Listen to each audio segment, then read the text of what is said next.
Everyone who knew Lena Hartman said she was radiant on her wedding day. 28, smart, kind, with that kind of optimism you only find in people who still believe in happy endings. She met Daniel Reeves just 8 months before the wedding, a charming real estate developer 10 years older, confident, smooth, and a little mysterious. Their relationship moved fast, too fast, some said. Within weeks, Daniel was calling her his soulmate. Within months, he'd proposed on a mountaintop getaway, the kind of romantic gesture that melts away every doubt. To everyone else, they were the perfect couple. But behind closed doors, friends noticed the shift. Lena stopped showing up for girls' nights. Her social media went silent. And when she did post, her captions were vague. The kind that sound happy, but don't feel happy. 2 weeks after the wedding, Lena vanished. Daniel told police she'd gone for an early morning walk and never came back. Her phone was on the nightstand, her ring on the dresser, her car still parked outside. At first, it sounded like a tragic accident. Maybe she got lost or hurt somewhere nearby. Search teams combed through the nearby woods and river trails for days. Nothing. Then came the inconsistencies. A neighbor reported hearing shouting late that night, a woman's voice crying, followed by the sound of a door slamming. Daniel claimed they hadn't argued, that she'd been a little emotional lately, adjusting to married life. But investigators found something troubling.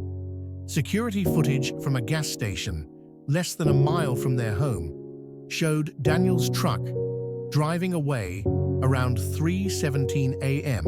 and returning nearly 2 hours later. He said he couldn't sleep, so he went for a drive.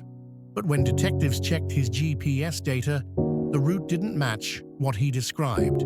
It led toward an abandoned quarry outside town, the same area where search dogs later picked up Lena's scent and then lost it completely. Police questioned Daniel multiple times. Each time, his story shifted slightly. One day, he said she left for a jog. The next, that she'd mentioned wanting space. When asked why he didn't report her missing for almost 12 hours, he said he thought she'd gone to her sister's, except Lena's sister hadn't heard from her in days. Investigators got a warrant to search the home. They found bleach bottles, freshly washed sheets, and a faint trace of blood near the bathroom baseboard. Too little to confirm anything, but enough to raise questions. Daniel denied everything. He sat in interviews, calm, collected, sometimes even smiling, telling officers he loved his wife and would never hurt her. On camera, he cried, but the tears always came after he asked, "Is this being recorded?" When physical evidence ran cold, detectives turned digital. They found deleted text messages from Lena's phone, recovered through backups, that painted a darker picture of their marriage. In one, she wrote to a friend, "He gets angry over nothing. I don't recognize him anymore." Another, "If something ever happens to me, promise you'll look into it." That message was sent just 3 days before her disappearance. Police also discovered Daniel had taken out a new life insurance policy on Lena, $500,000, just 2 weeks before the wedding. When questioned, he said it was standard financial planning. But the policy listed him as the sole beneficiary. Months passed. No arrest, no body, no answers. The town that once adored the couple now whispered Daniel's name in hushed tones. Reporters camped outside his home, hoping for a statement. He never gave one. Meanwhile, Lena's family kept searching, putting up posters, organizing vigils, refusing to give up. Then, almost a year later, a hiker found something in the woods, a torn scrap of white fabric tangled around a tree root. It matched the dress Lena was last seen wearing, but DNA testing was inconclusive. Daniel moved away soon after, sold the house, cut off contact with her family.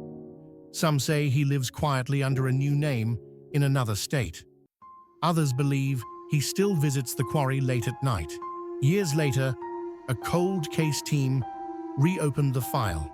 Technology had advanced, new forensics, better data recovery. They found a deleted voicemail from Lena to her sister, time-stamped just hours before she disappeared. In a trembling voice, she said, "He's not who I thought he was. I'm scared." That voicemail, though powerful, wasn't enough for a conviction.